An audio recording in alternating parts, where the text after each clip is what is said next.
আমরা যাচ্ছি বলতেছে সামনে ব্রিজ ভেঙে গেছে, আসলে ব্রিজ ভাঙেই নেই, যাচ্ছি। আবার দেখেন অনেকে গুজব দিয়ে ছড়ায়।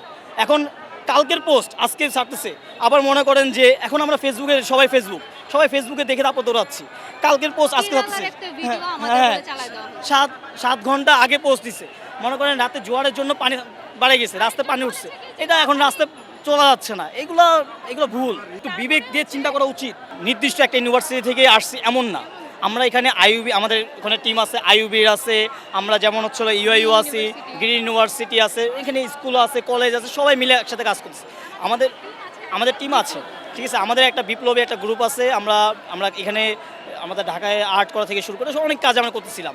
যেমন আমাদের ফান্ডে প্রথমে টাকা ছিল গাছ লাগানোর জন্য, এরপরে আমরা যখন বন্যা শুরু হয়ে গেল তখন বন্যাতে আমরা এই কাজগুলো করলাম।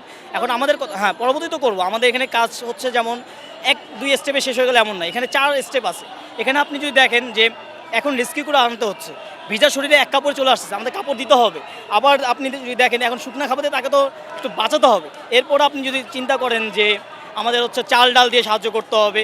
এখন মেন কথা হচ্ছে যত লাখ মানুষ সেখানে আটকা পড়ে গেছে, তারা এখন আমাদের মেহমানের মতন আপ্যায়ন করতে হবে।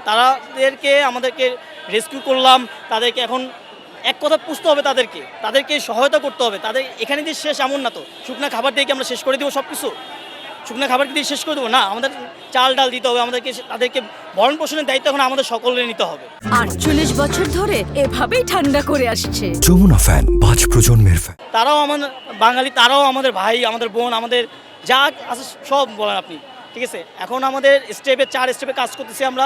এখন শুকনা খাবার দিচ্ছি, কয়দিন পরে চাল ডাল দিব। এরপরে যদি আপনি মনে করেন যে তাদেরকে স্টেবল করতে হাঁস মুরগি এগুলো দিতে হয়, আমাদের ফান্ড থাকে, সেভাবে টাকা যদি থাকে আমরা অবশ্যই সাহায্য করবো তাদেরকে। সেনাবাহিনীর পক্ষ থেকে বলা ছিল যে বোর্ড দিয়ে সাহায্য করবে। আমরা প্রথমে আমাদের টিম যে খাবার নিয়ে গেছি রেস্কিউ করার জন্য, যে খাবার দাবার নিয়ে গেছি, সেখানে যে আমরা প্রথমে রেস্কিউ করতাম, তাদের কি চায়, তাদের কি চাও বা সেখানে প্রয়োজনটা কি, আমরা সেটা দেখে আবার আমাদের টিমকে বলতাম সেখানে করার জন্য। আমরা পরে দেখলাম যে না, তারা দিতে ব্যর্থ হয়ে গেছে, তারা বোর্ড দিতে ব্যর্থ হয়ে গেছে। কারণ অনেক আর্মিও বোর্ডের অভাব, তারা সিভিলদের বোর্ড নিয়ে কাজ করতেছে। কিন্তু আমি বলবো যে আর্মিদেরকে দেওয়াটা খুবই ভালো। তাদের কাছে লিস্ট আছে কোথায় দিতে হবে, তাদের কাছে টাইম আছে, এই টাইমের মধ্যে সেখানে দিতে হবে, ঠিক আছে। তাদের কাছে সব কিছু এনাফ ফ্যাসিলিটি আছে। আর্মিরা খুব কাজ করতে খুব ভালো। কোনো ধরনের রিউমার জানি না ছড়ায়, এবং আমি বলবো যারা এখন যাচ্ছে তারা জানি সংখ্যায় কম যায়, এবং যাদের ত্রাণ আছে তারা জানি সেই ত্রাণগুলো ক্যাম্পে দিয়ে দেয়। কারণ ওখান থেকে তারা হচ্ছে হেলিকপ্টারের মাধ্যমে হোক আর বোটের মাধ্যমে হোক তারা হচ্ছে ডিস্ট্রিবিউট করে দিচ্ছে, এবং আশ্রয় কেন্দ্র তারাই দিয়ে দিচ্ছে।